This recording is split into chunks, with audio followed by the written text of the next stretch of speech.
Et pour parler avec plus de détails de cette visite, nous avons le plaisir de recevoir sur le plateau du JT Soir la députée européenne Malika Benarabatou. Bonsoir. Bonsoir. Merci d'être venue. C'est un plaisir. Vous avez eu des entretiens aujourd'hui avec le Premier ministre, Abdel Malek et le ministre des Affaires étrangères.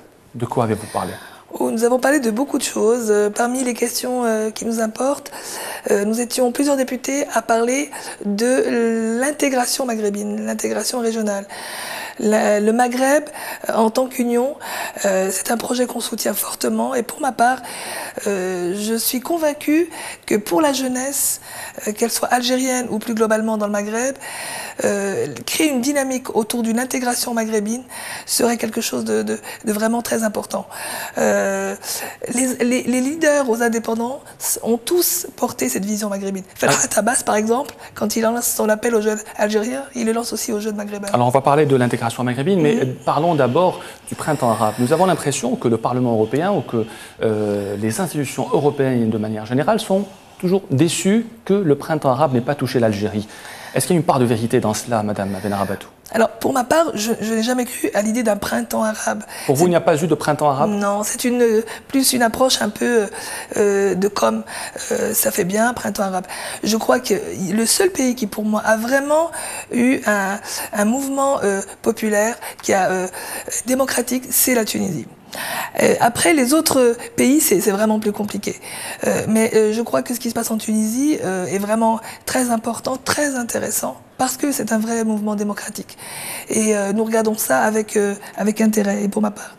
Maintenant, sur l'Algérie, printemps arabe ou pas, en fait, quand on regarde la situation en Algérie, il faut savoir que dès 88, on a tous en tête le mouvement de 1988, où des jeunes sont sortis dans la rue. Mais on sait quel coup ça a eu, puisqu'il y a eu plusieurs morts, et les chars étaient dans Alger. Il faut quand même se rappeler ça. Est-ce que vous considérez que les réformes qui ont été appliquées en Algérie depuis 2011 vont dans la bonne direction, à l'image du Maroc, par exemple, qui a décidé aussi de choisir les réformes ?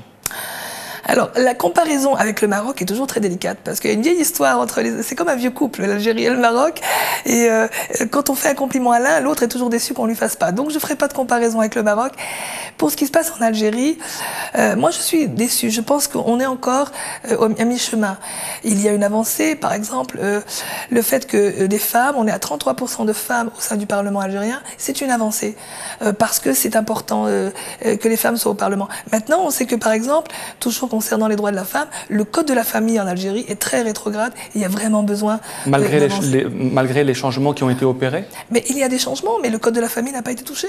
Et donc les droits de la femme, les droits de l'enfant, il y a encore beaucoup de travail à faire et je crois que c'est vraiment très important. Mais je salue cette nouvelle donne qui est, et par exemple nos collègues parlementaires algériens, aujourd'hui nous rencontrons beaucoup plus de femmes qu'auparavant, c'est très important.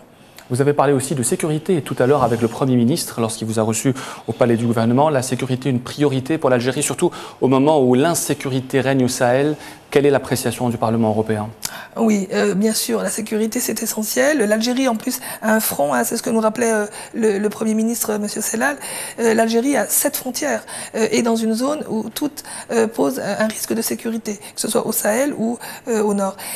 Donc cette question de la sécurité, et notamment pour le Sahel, est très importante, mais je crois qu'il faut être vigilant de ne pas s'en arrêter à la question sécuritaire. Si on veut que la question de la sécurité se règle au Sahel, c'est ma vision, il faut d'abord que les jeunes au Sahel et en Maghreb en général et en Algérie aient la possibilité de se projeter dans un avenir décent, une vie possible.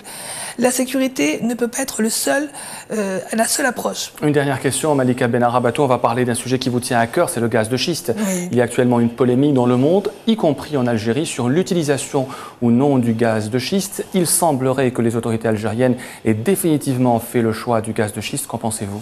J'ai posé la question au Premier ministre. Et quelle a été sa réponse ? Alors, sa réponse, c'est que oui, la position a été prise, mais ce n'est pas pour tout de suite. Peut-être dans 10 ans ou plus. Moi, je suis vraiment quand même inquiète. Pourquoi ? Ce serait quand même assez incroyable. Alors que l'Algérie est en train de construire des usines de dessalement d'eau, parce qu'il y a un problème de stress hydrique en Algérie. De l'autre côté, on va mettre en place une procédure pour avoir de l'énergie, alors qu'on a quand même l'Algérie a la chance d'avoir déjà du gaz et du pétrole pétrole conventionnel. Et le gaz de schiste, c'est le problème de l'eau. Puisque, comme vous le savez peut-être, la technique aujourd'hui utilisée pour récupérer le gaz de schiste, c'est la fracture hydraulique. Ça veut dire injecter à très forte pression des masses d'eau très importantes avec des solvants et des produits chimiques. Pour moi, c'est une erreur gravissime. L'eau du Sahel n'appartient pas qu'aux Algériens. Il y a quand même, et comme on le dit parfois, on a l'impression que le Sahara est désert. Non, il y a des peuples nomades, il y a des peuples qui vivent sur cette terre et ils ont besoin d'eau. C'est essentiel pour leur survie. Malika Benarabatou, députée du Parlement européen du groupe Les Verts Europe Écologie, merci infiniment d'avoir été l'invité du JT Soir.